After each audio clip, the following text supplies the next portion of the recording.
Well, welcome folks. Great to see everybody this evening. You are at Central Maine Tech Night for this evening's March Tech Talk. It's wonderful to see everybody as usual. For those of you that are new this evening, Mid-Maine region brings you Central Maine Tech Night, an evening for experts and hobbyists to get together and network, learn, and share. You can find more information about Tech Night on Facebook or at centralmaine.org at the Tech Night tab. I would of course like to thank our sponsors this evening for making this event free and open to the public. This event is presented by Central Maine Growth Council and is sponsored by CGI, Thomas College's Harold Alfond Institute for Business Innovation. Valley Beverage is supporting us with our delicious beverages this evening. And of course, Bricks Co-working and Innovation Space here downtown on 10 Water Street at Hathaway Creative Center. In addition to that, I'd like to thank our crew behind the camera, and hello to the folks watching at home. This Tech Night is being streamed live and can be viewed on Crossroads-TV. That's channel 1301, so thank you to Chad and his team, and I do believe we have an apprenticeship from the Tech Center behind the camera as well, which we're really excited about. Tonight, I really get a pleasure of welcoming Sam Fratoni from the Maine Angels here, which is wonderful, particularly with regards to all the excitement in downtown Waterville within an emerging and budding technology knowledge hub for the community. So very excited to have Sam here. Tonight's Tech Talk is Technology Makes the Product, but the customer makes the business. Sam will use real case experience showcasing tech products that miss customers' needs and expectations to underline the development lifecycle and technology adaptation models that will guide attendees to produce success.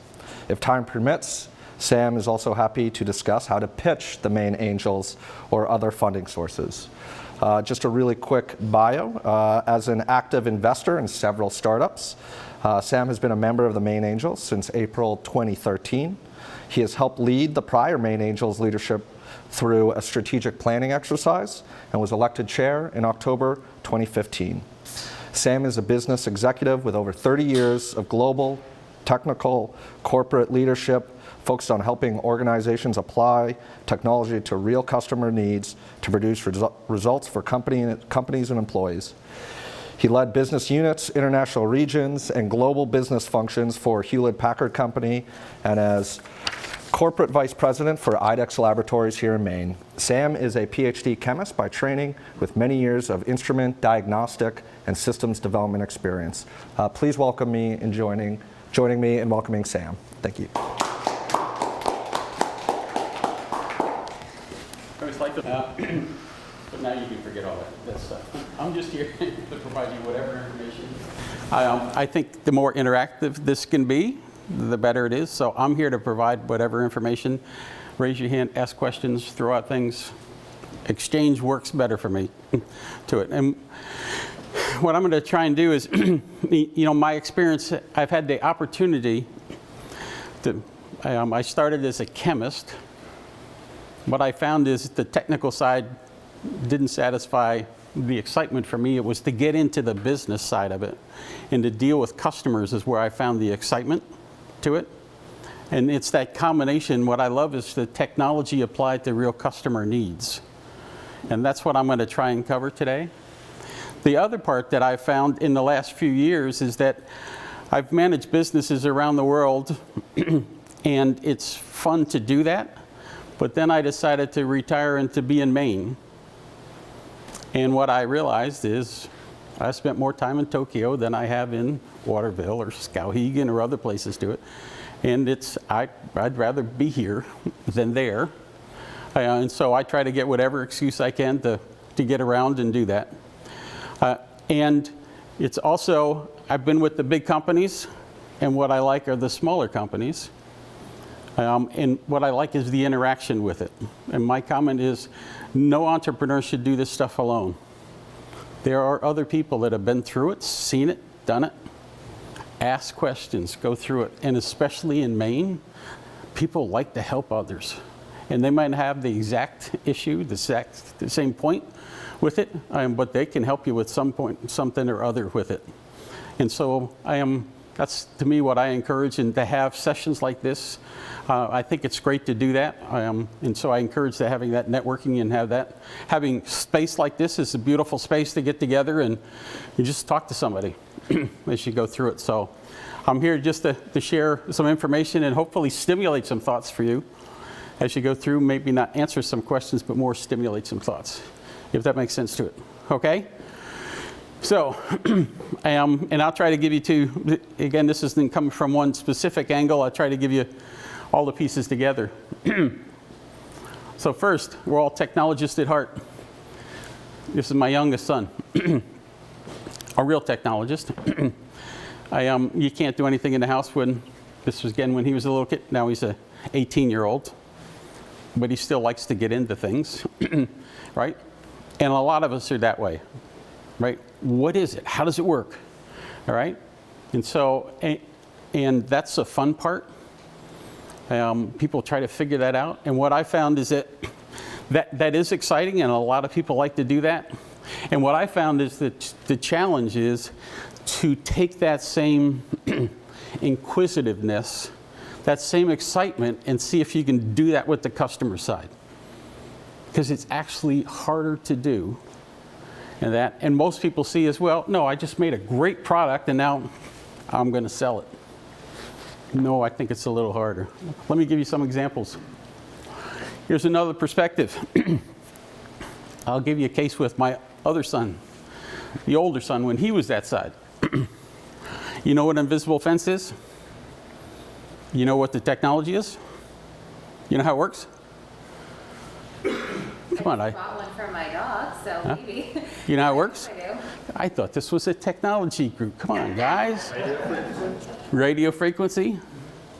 You bury a wire. It transmits a signal, only about 5 feet. The dog wears a collar. Once it gets that signal, it beeps at him. Then after delay, it introduces them to the correction, is what they say. It shocks the heck out of them, is what it really does. Okay? So I had a house that was a wooded lot.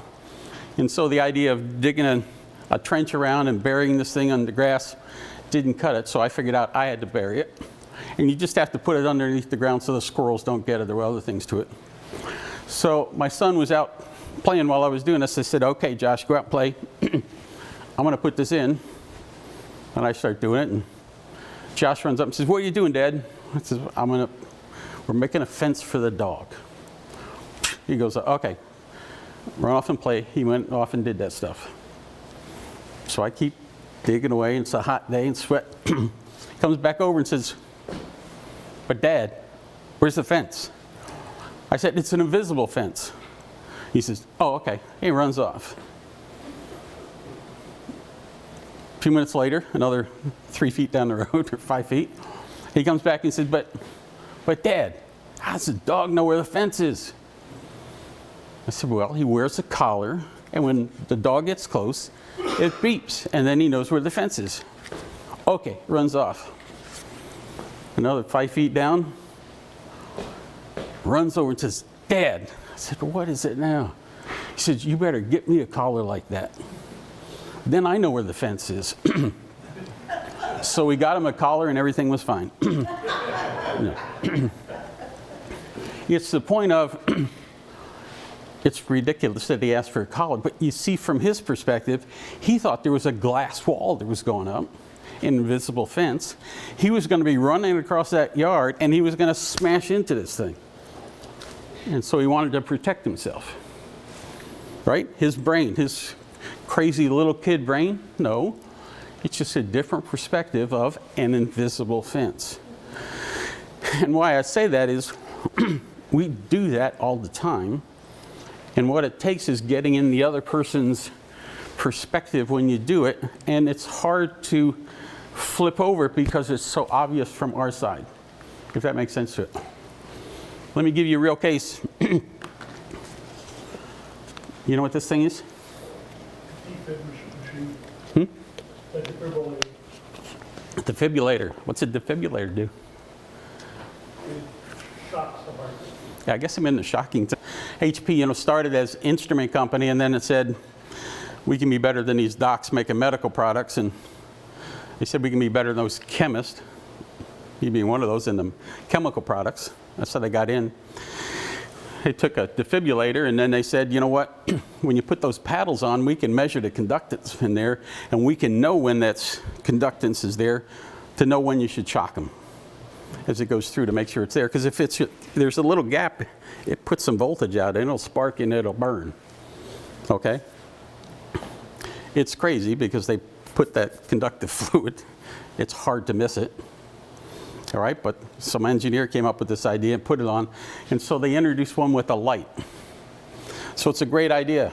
So the sales reps went out and says, we have this awesome product. And I went down, and so they went to the first hospital, and they stocked, and who buys the medical products for the wing? It's the nurse, right? And they went up to the nurse and said, we've got one of these things. This is really great. You should get this, because you know what? When you put those paddles on, you can look at that and you know that it's on before you hit that button, and you're sure that it's going to be right before you hit it. And what did the nurse say? I already know that it's right.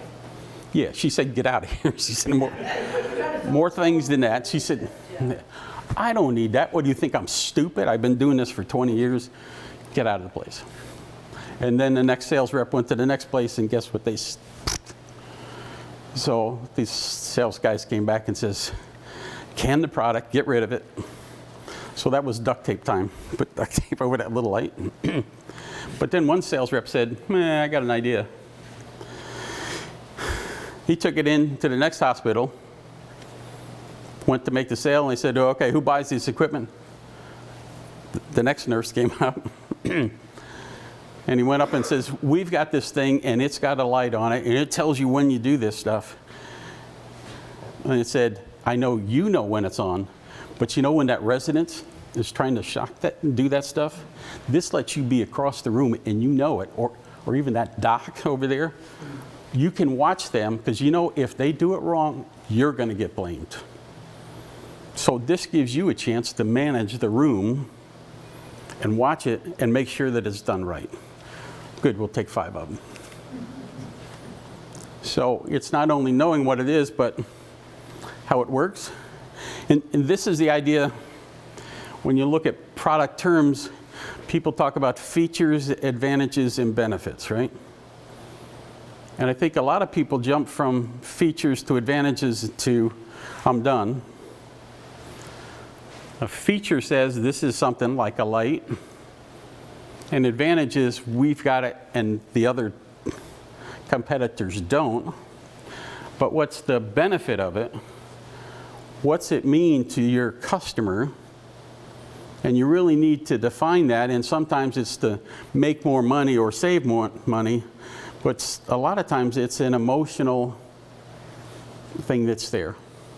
And again, I've sold $20,000, $100,000 research products to PhD engineers, and there's a lot of ego that you stroked when you did that stuff, and they wanted to be the first one that had it.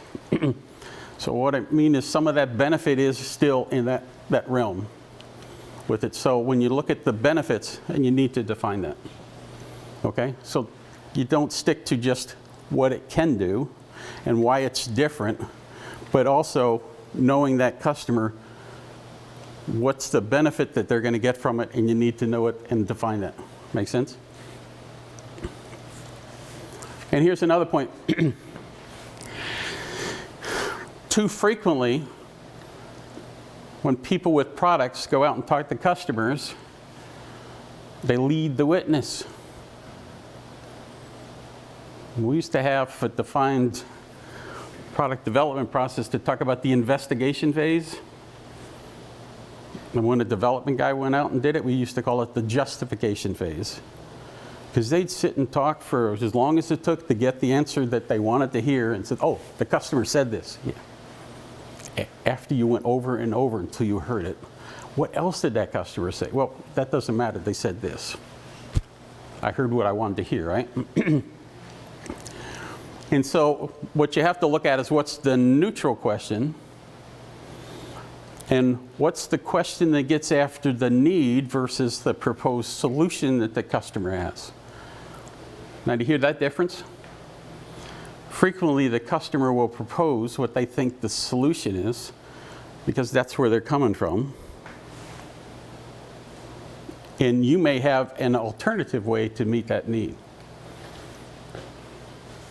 This guy in Home Depot, he's got this drill, that huge honking drill, but and as a sales guy in there is going to go up and says, oh, do you want the one with cords, volt 1 or the 18 volt, or you want the 3/8" bit or the... And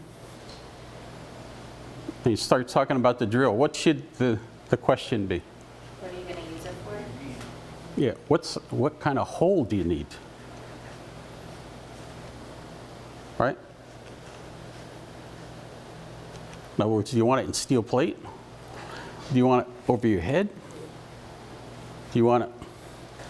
And he may say, I want to buff my car. Oh, okay. You don't even want to drill with a buffer on it. You want a buffer. So it's how you ask the question that makes a difference. And so again, that's the idea of how you discover what your customer wants makes a difference as to what information you get when you go out to do that. Does that make sense? Questions so far? See, I asked the obvious question, and I should ask a different question. All right, now let me go through another one. A real case of I can show you this device, a sun tracker. Just a little device. I can tell you this is expensive.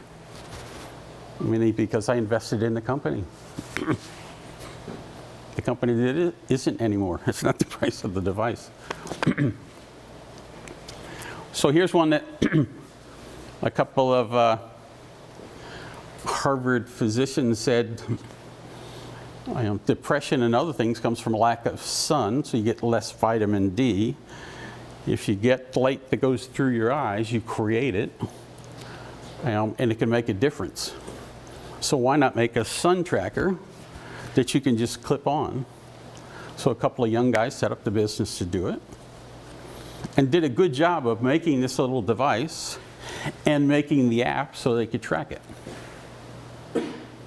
So and then it records how much light they get, and then it can measure how much light it gets, and so it can record it, and it's got lights that go down the front, and so I can look at it and I can hit this button and said I have only 3 dots on it, I need 8.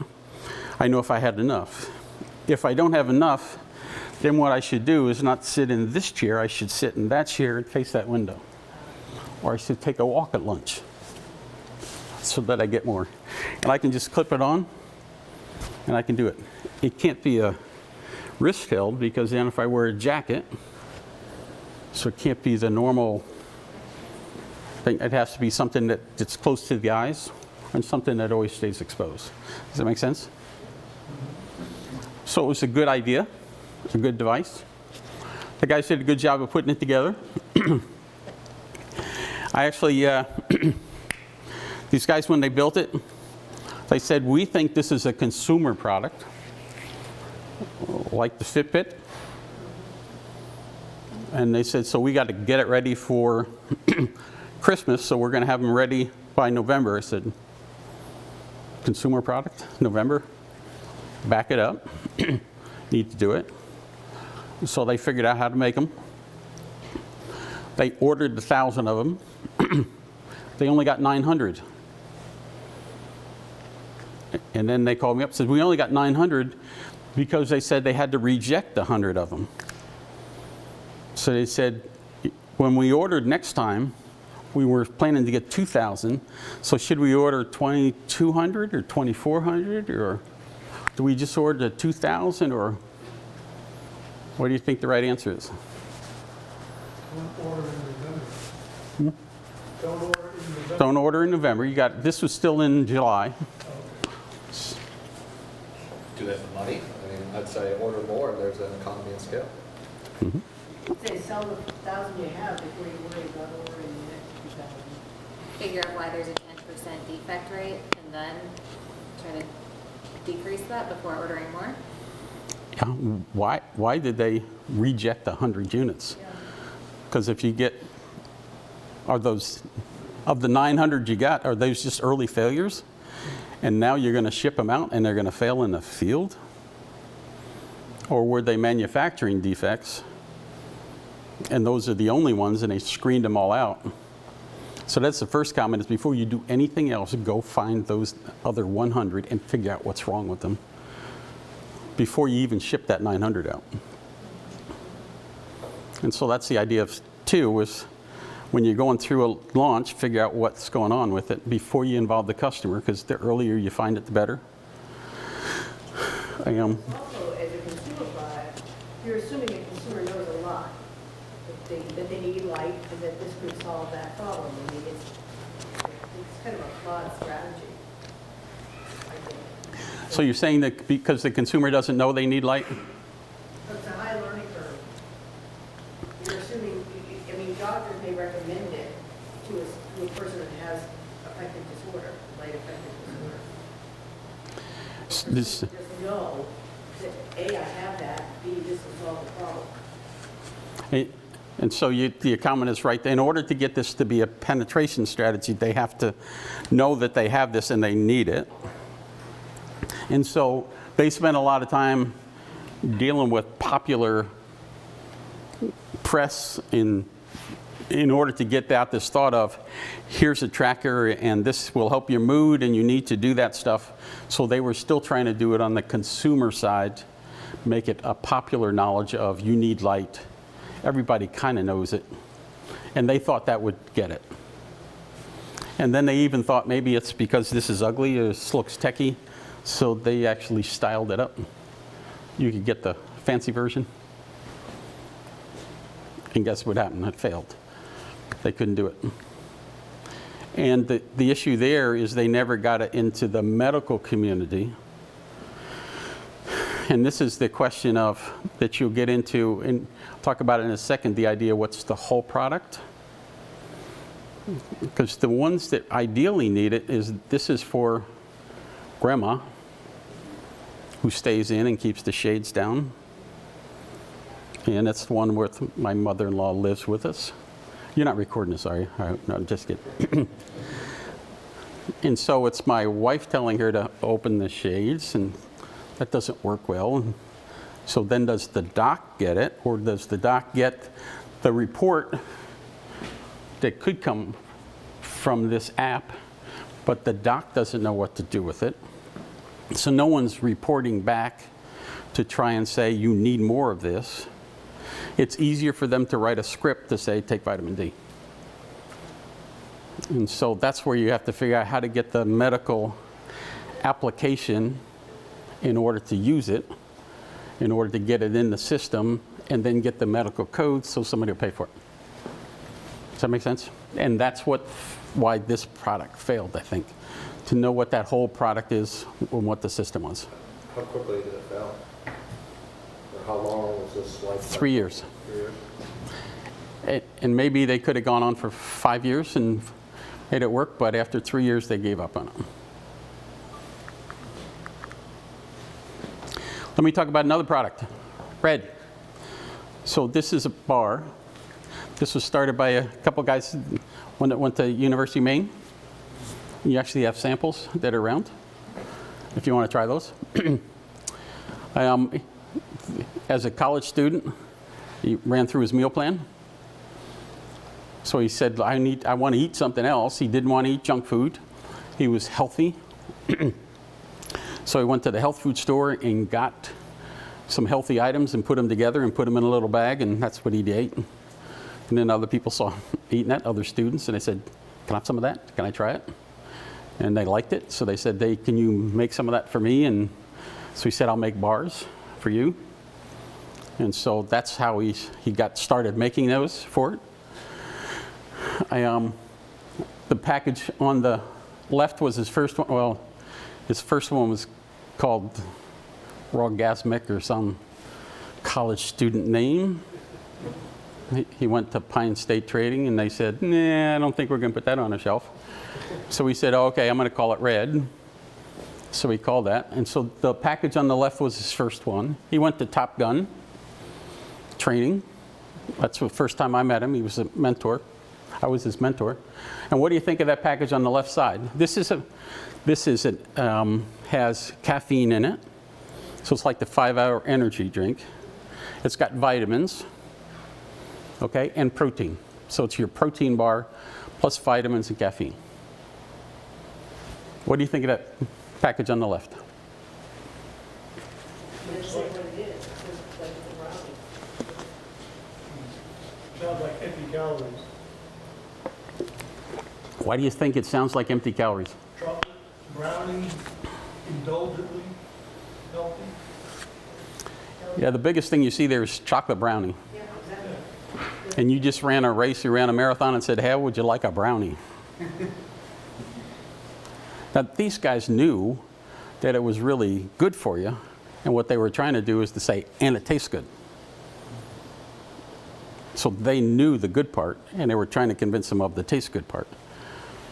And that's what you have to watch too with your products is just because you know it doesn't mean the customer does, and you have to go with what more of the benefits. That's why now you look at the current package, this is the one on the right.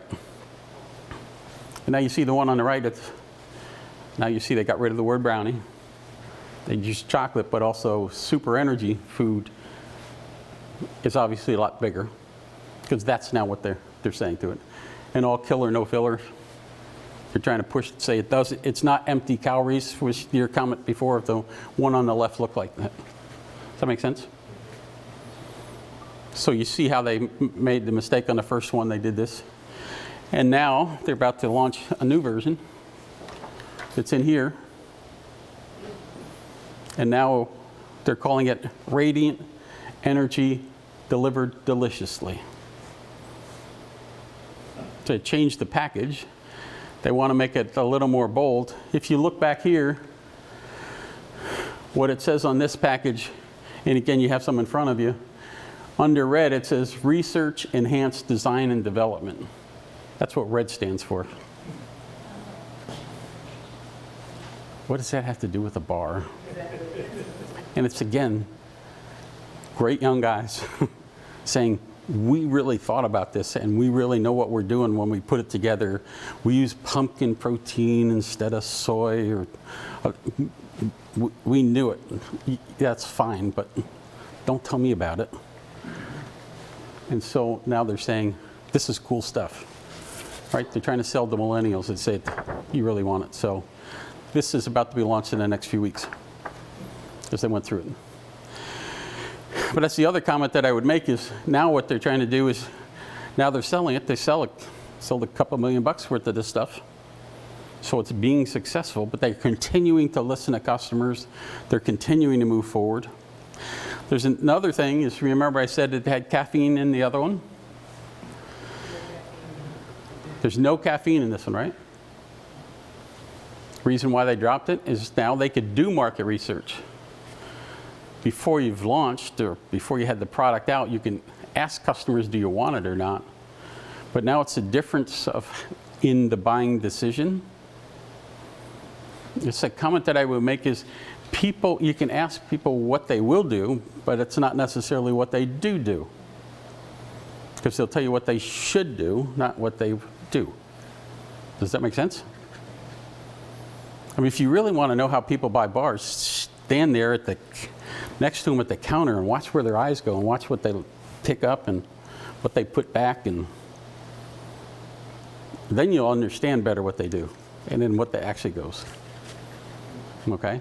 Because if you ask them, they don't know. Okay? But now they've sold enough of these, and what they found is that of the customers that bought them, they asked them, why did you buy it? What was your determining factor? And 7% of them said they bought it because it has caffeine in it. 7%. They asked those that said they're not going to buy it, what was your reason for not buying it? and 70% said because it's got caffeine. Guess what's happening to the caffeine? It's out. Make sense? So again, once you start to sell, but you keep in touch with your customer and keep it going, and that's what these guys are doing. And that's, I think, going to take them to the next level as they go forward with it. They also, you can see this package is, I think, is a little more feminine than the other one. And the others are brighter colors. This is just one flavor and that stuff because they also know that there are more women buying them than men. And the other packages were more masculine. Okay? Let me give you another case. Test fast, test cheap. This is a true story.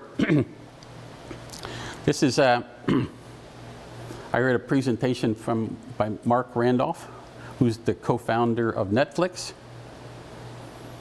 And he was talking about a story, and this is about his son. And his son had this great idea of launching a shampoo that was customized for each individual based on your hair, assuming you have hair. No, just kidding. Based on the DNA of your hair, it would be customized. You send a sample of your hair, and they customize it. That would be unique, right? Sounds like a good idea? So he's saying, okay, I'm going to start this business. So he had to get the lab, and the DNA testing is now pretty routine. But he had to figure out a lab to do that stuff. The real thing was he had to get a whole bunch of hair samples and a whole bunch of chemicals and then test them to figure out what the optimum was. And that was going to take a lot of work and a lot of time. And he said, well, maybe college students wouldn't mind getting their hair washed or getting, how is he going to test that stuff? And so that's what he was trying to figure out, and he's got to make the website in order to get the order and that stuff. And his father didn't say it, but I think he went to his dad and said, give me some money, and his father said, figure it out. Do it cheap. What he did, that was really smart, is he set up the website. That he said, I don't know what the name he used, Gene-tastic shampoo.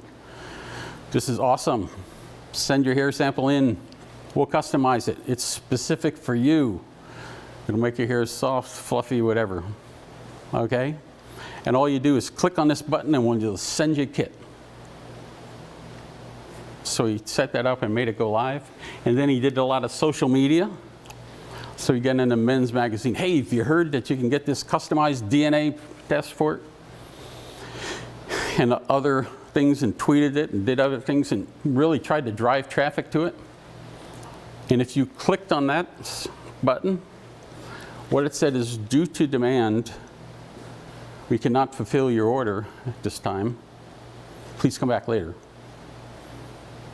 If they had demand for any, they couldn't fill it, right? Because he never set it up. But what he was doing is counting the number that went. And it had so few, he just said, okay, I'm going to shut it down. It's a bad idea. But he didn't spend any time, any money on all the rest of that. And it was a great way to figure it out as a cheap way in order to test it and to do it. And so that's a challenge these days of, talk about fail fast, fail cheap.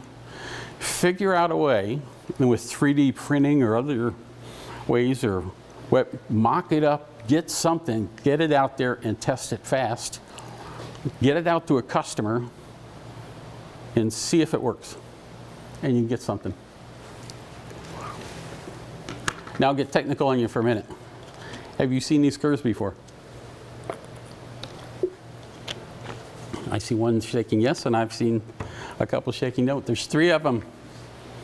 I'll go through them.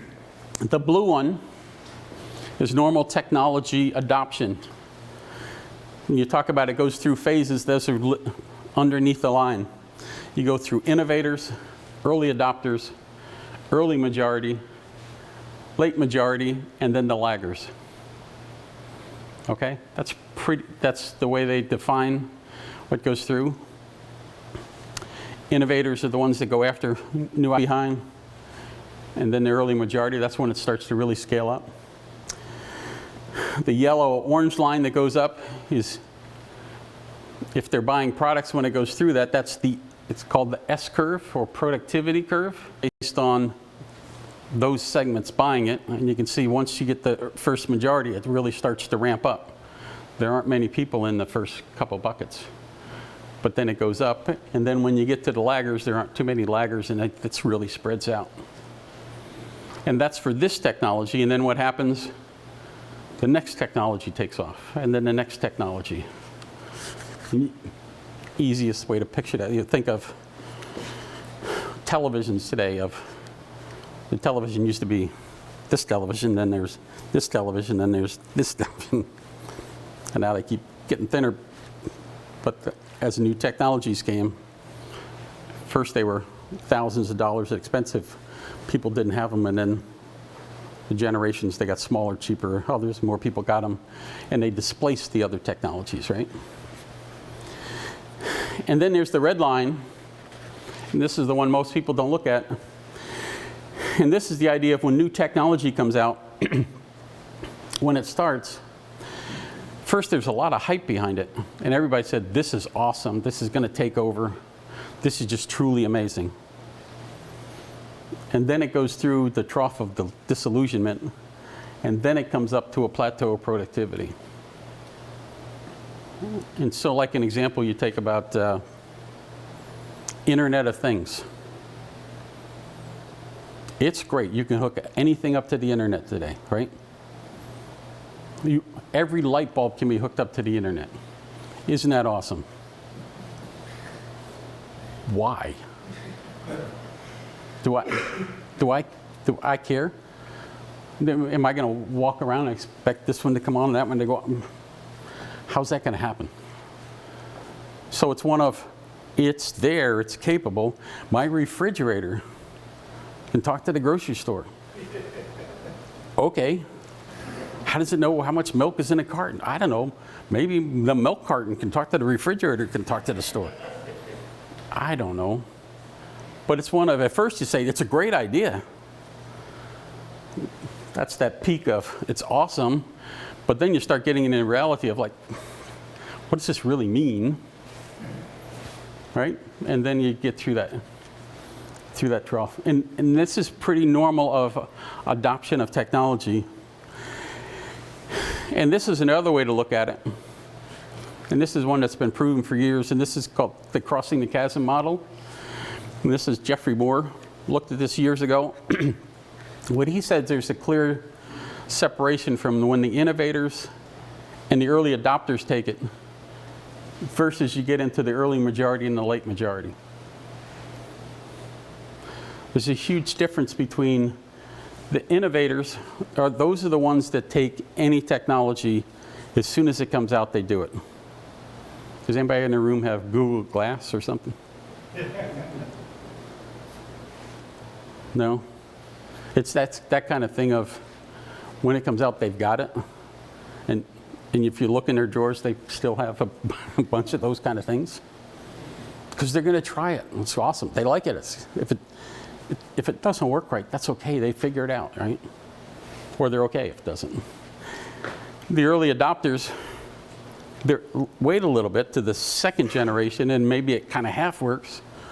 They hope it does. Like VR, it kind of works, but I don't exactly know what I'm going to use it for, but I think it's coming, right? But it's still a VR. It's still a technology. Okay? The difference of, on the other side of the chasm, you have to get to an application. And that's as common of how you cross the chasm is a leap. And what you need to do is find an application. You got to find a point on the other side that you're going to jump to. And you got to make it real specific. And you got to make it a whole product for that side to it. Does that make sense? And you got to have everything that goes for it. So remember this device here. If you want to make this work, you can't just have a device that reads light and an app that does it, but if I want to do it, to say for healthcare, who's going to measure it? What's that app look like? If I want the lights to have the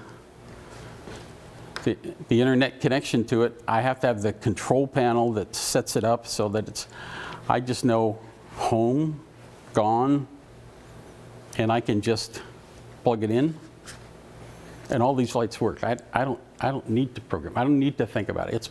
It's my light package. And so that's the idea of you need to have an application, and that's the idea of the whole product. That's the idea of what happened to the iPod. There were MP3 players, but there wasn't how do you get the music that goes with it. And Apple said, I'll get the whole thing. Just plug it in and go.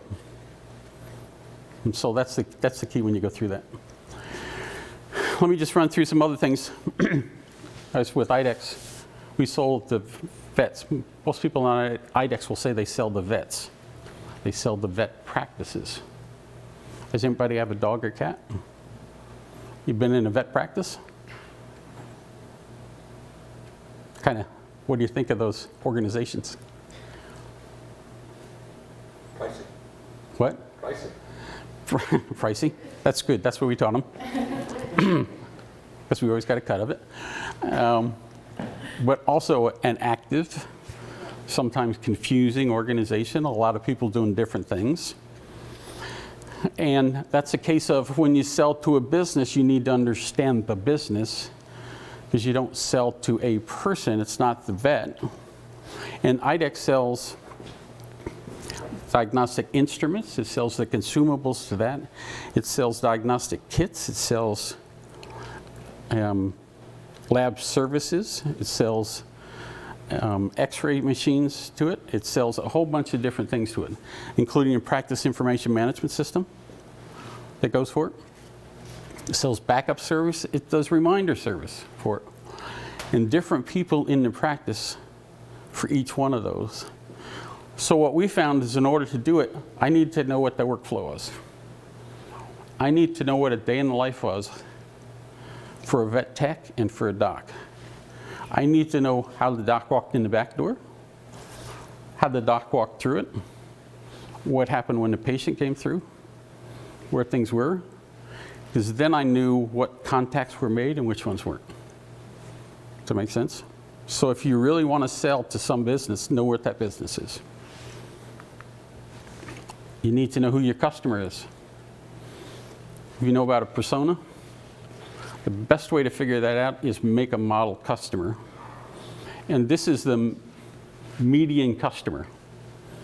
This was a few years ago, and this is what the typical vet was at the time. A 43-year-old male that owned the practice. This was his education. This is where he ran the business. The interesting thing, at the time, 5 or 6 years ago, now, at the time, is 50 or 60% of the students in vet schools are women. I think it's now 75%. So it's going through significant change. So that's going to change how vet practices are managed. So you need to know that, because that's going to change just the way the products look, the way the workflow is going to be. A lot of them don't own the practice. They want someone else to own it. They just want to work there. They want to be a vet. They don't want to be an owner. So how do you think through that piece to it? There's vet techs. Vet tech is younger. Vet tech turns over more. And so it's helpful to do that. And then the best way to really understand a business is to know the business's customer. Because the best way to provide value to somebody is to know what value they're trying to provide.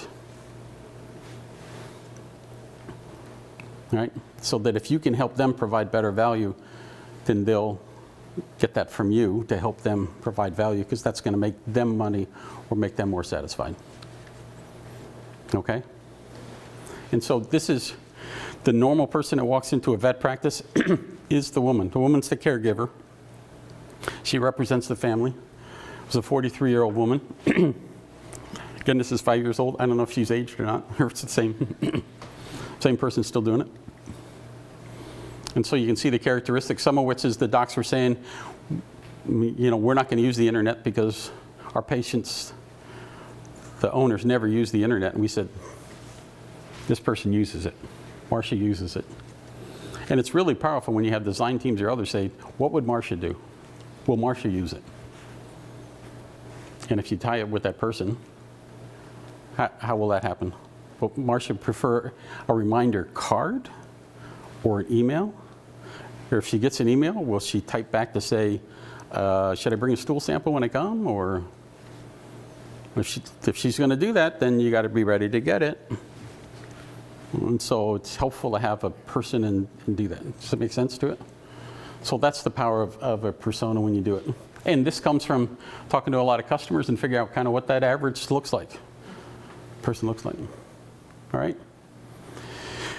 The other thing is, again, when we provided information management systems that did their CRM, their business practice, their billing, medical records, staff management, all those things to it. So we actually went through and did a veterinary health information management system for you guys in the software world. In order to understand what a vet practice is from an information flow, you need to know what it looks like. And it's interesting, we compared it to a human health information management system. In some ways it's the same, in some ways it's different. There are no third-party payers, so therefore there are no common codes. There's no, some things are the same, some things are different to it. And then, because these are a lot of independent practices, we took it out and we tried to get them to adopt some of this, because then that would help them adopt our system, if that made sense to it. The other thing we found, and this is another one that we think we had more power to and we couldn't convince, is we found lost revenue in the practice. 10 to 15% of what goes on in a vet practice is never billed because it's a hectic environment.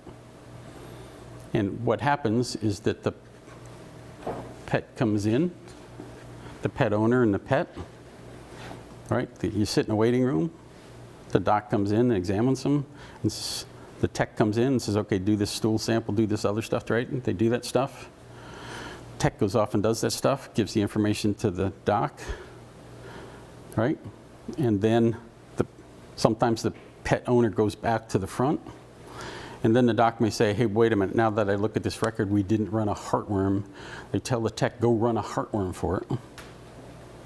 The tech runs the heartworm and goes to the doc and says, the heartworm's okay, release them. The doc says, release them. They get out the door.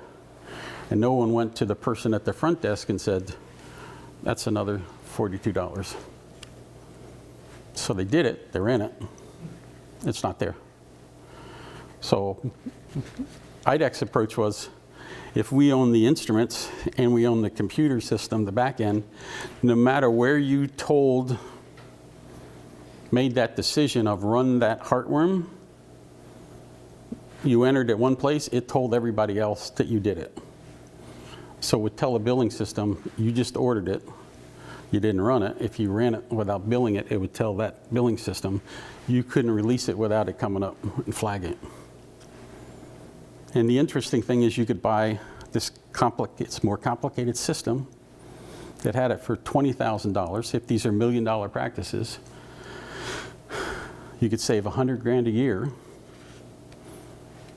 and vets wouldn't switch over to it. Why?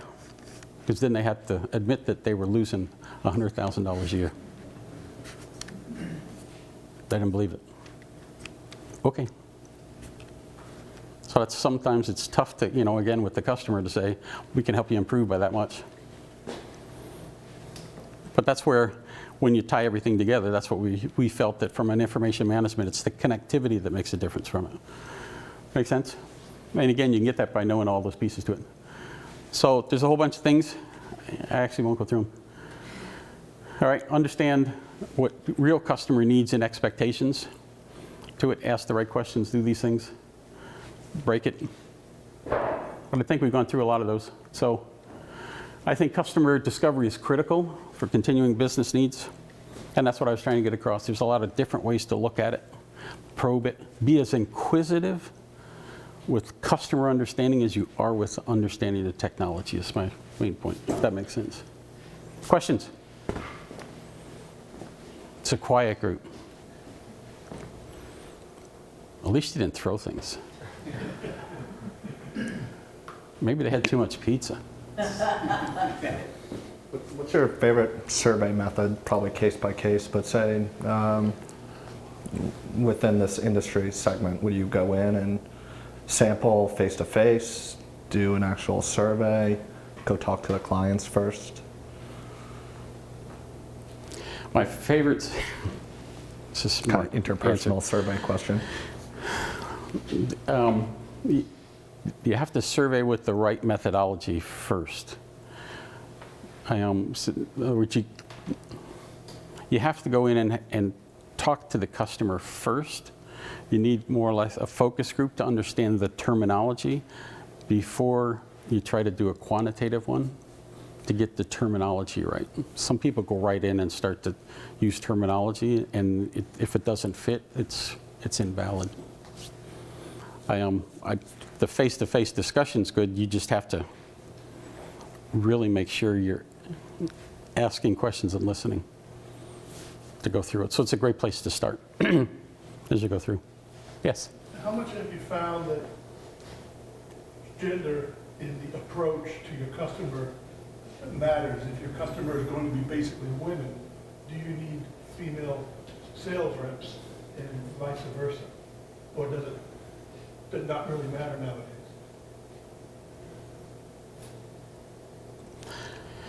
I think it said the Let me put it this way. If you're in charge of a car sales place and you see a woman looking at cars, do you send out your female salesperson or your male salesperson? I'd always send out my best salesperson. And that's usually the woman. So that's usually the woman. So I'd send a woman. Now, it's the person that can relate best makes the difference to it. And so I think you overcome that, are you a male or female, if you do it a respectful, relating, ask the right questions approach to it. Some people are born salespeople, and some who couldn't sell, chocolate to a kid. Yeah. Have you found that can be really taught well, or is there a certain innate ability to just to get the other person's mind? So the question is, are there innate skills or Yeah. learned? And that can be our next session, because I found that in business, about everything you do can be looked at as a process, like the sales process, and you can learn it. And there's some people that are innately good at it, but it's not a style issue.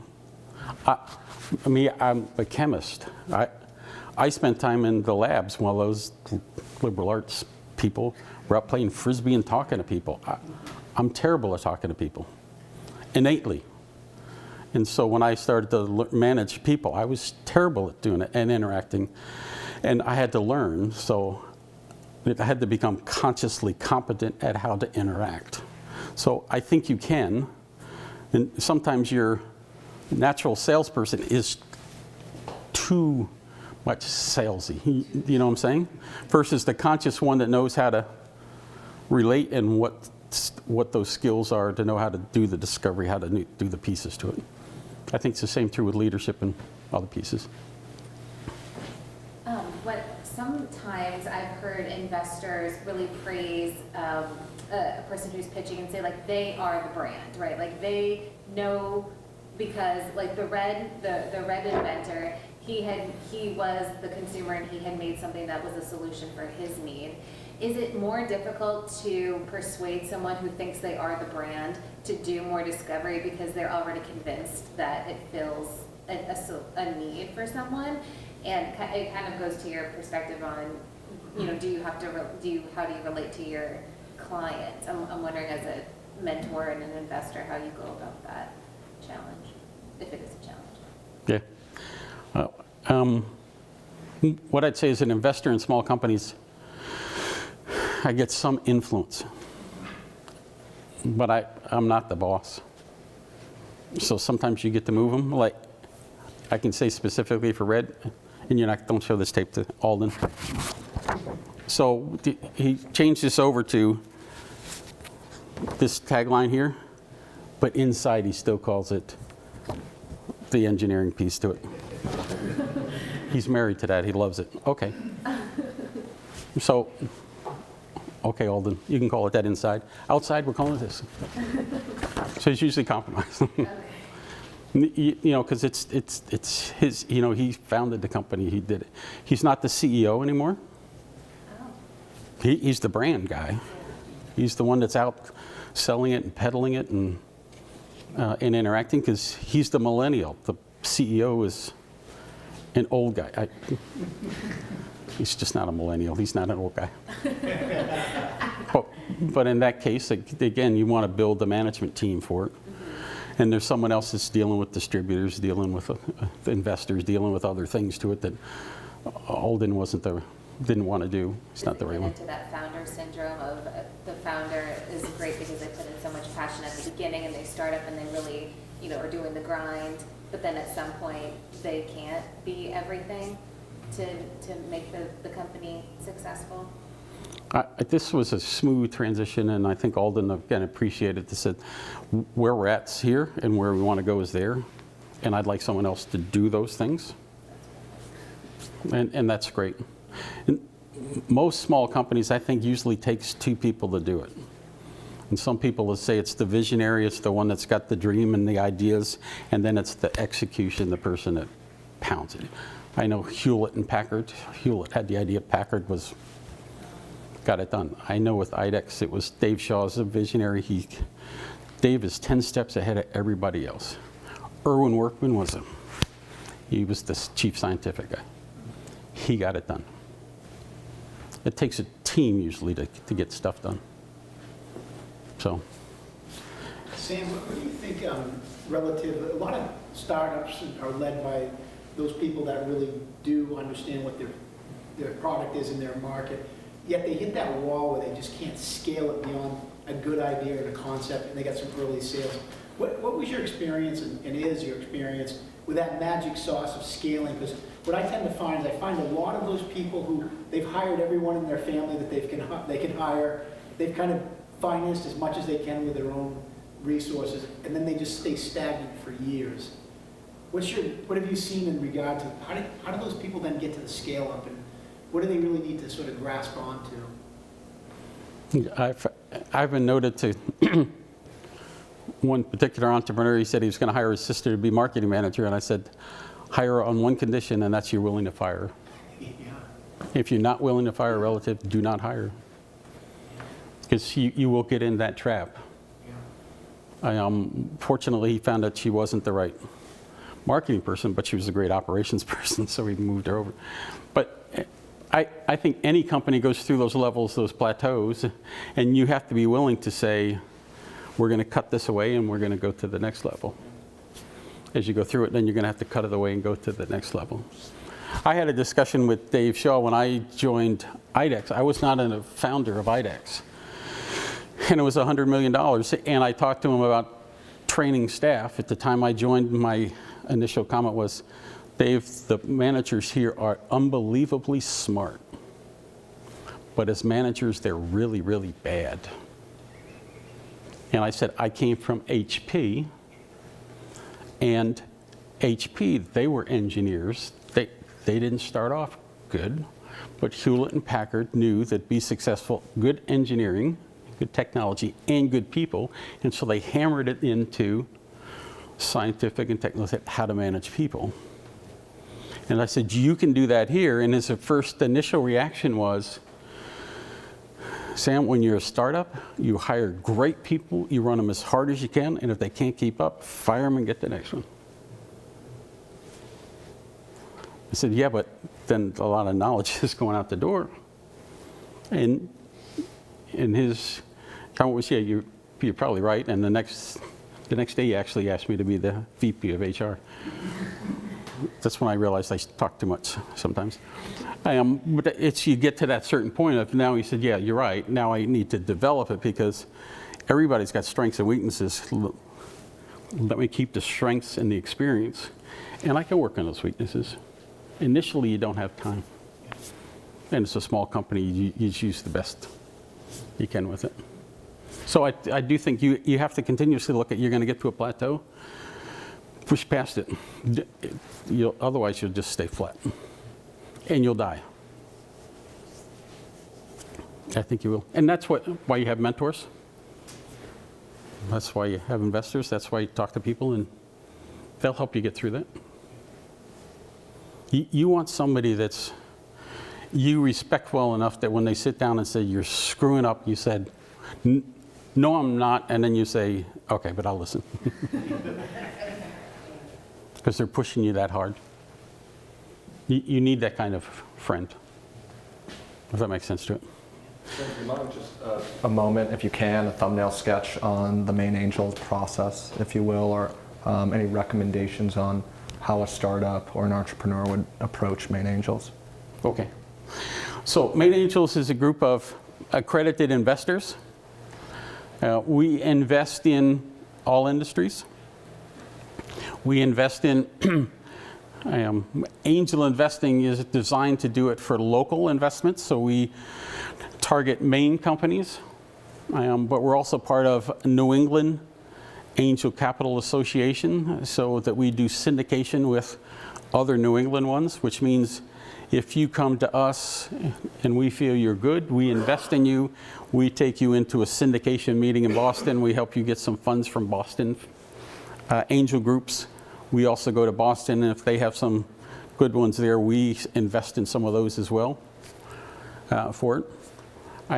We look for scalable companies, so companies that have the potential to go to 500 million and beyond.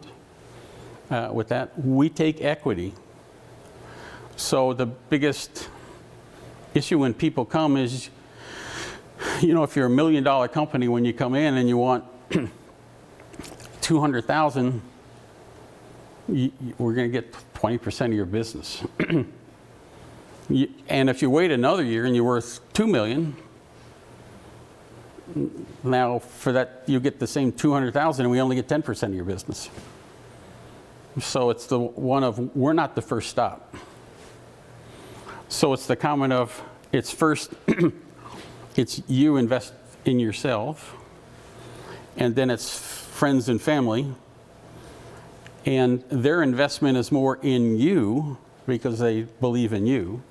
Sometimes they don't even understand your idea, but they trust you. That goes through it. Look at what I call the free money, and the state has a lot. And so that's the MTI that's investing. Look at the pitch competitions that are there, the launch pads, look at those, and so try to get some of those fundings to it. The MTI programs that are there. So you try and stretch with those. If you're building buildings, or if you got some real assets, then you can borrow some money that as you go through. But you continue to build, and then only start to give equity out when you get to a decent size. But then we're the next one to it. And then now once you get up to, and the companies we invest in are 2, 3, 5 million up to 10 million worth of value. And then when you get up to 10 million and more, you start getting into VC money. That makes sense to it. And it's a hands-on. We're willing to spend time with you. So the companies that we're with, one who's a board chair now, started with the company to it. So we're advisors to them. We interact with the companies. So whatever that role is, I think goes through it. So do you have any preferred industry? I'm sure plenty of things are transferable infrastructure-wise, but I would think there'd be some synergies there, some focus, some places like with your chemistry background also, could you have some preference? I can show you the pie chart, and it's amazingly spread out. And some of that's when you look at the members. We have medical professions. We have a lot from the Bangor area that are physicians to it. That we have people from marketing, operations, different roles from that, the attorneys. So it's spread out, and people that, again, know software and other things to it. High-tech marketing is where I would say we are the weakest. So if you have an unusual marketing app, that's probably where we're weakest to it. The way you apply, we get we have a website. We meet basically monthly. We get 8 to 10 applications monthly. We have a group that screens that. So 3 to 5 people sit and look at them, and some of them are just too small or they're not scalable. We usually break it down into 3 to 5. That then goes to the screening committee takes it down to 1 to 3 that pitch to the members. The members look at it, and then they make the decision. We do collective diligence and individual investing. Except that we also have a fund where some members have put money in it so that you can diversify easier. And some of our funds have money in it that's some of the bank money or others that they're trying to get applied regionally. So, and when we invest, we put, money's been in 100,000 to 300,000. Annually? Excuse me? Is that annually? No, that's a one-time. One time to be used? But we were rated a couple years ago as the #1 angel group in the nation for doing follow-on rounds. So we do a lot of follow-on rounds. Some of that's because if you go in Palo Alto, you get millions. We don't get millions. And it doesn't take millions here. So we'll stick with it, and you come back and ask for more. So some companies have been in 4 or 5 times, and they're still making progress. We'll still do investments. We'll still go forward with them as it goes through. So, but when in doubt, if you talk to any of the members from the Maine Angels, and we also, again, what I like about Maine is we're part of the community. So when we have Maine Angel meetings, MTI is there, CEI Ventures is there, to it, Maine Venture Fund is there. We work together with these, when that stuff. So, and we're trying to get you the money because it makes no sense for us not to do that. And we'll negotiate the terms together so you don't have to run back and forth. So did MTI ever say, hey, you should check these guys out? There's a lot of success with them? Yes. And we tell them they're wrong. And then we say, no, I'm just kidding. No, we work together with MTI. And again, sometimes they come to us and ask, and we say, no, you need more development. And MTI gives a development grant to get them ready, so then they come back and they talk to us. So my comment is, and again, my purpose to come tonight is, you guys aren't alone. Don't never feel that way. I don't. And sometimes from geography, and especially in the state, I am truly always amazed that there is so much resources around here. There are just too many trees, and they hide behind trees. We don't see it, but they're there. And so trust that it's all around. Just seek it out and look for it. There's a book here that I give that says Resources for Entrepreneurs. So this has got a list of it. This place is not on it, so we're going to get it added onto it. And that's the purpose of that, so we're going to try and find that out. Again, share the resources, let people know what you have, what you need. And so it's a pleasure to be here.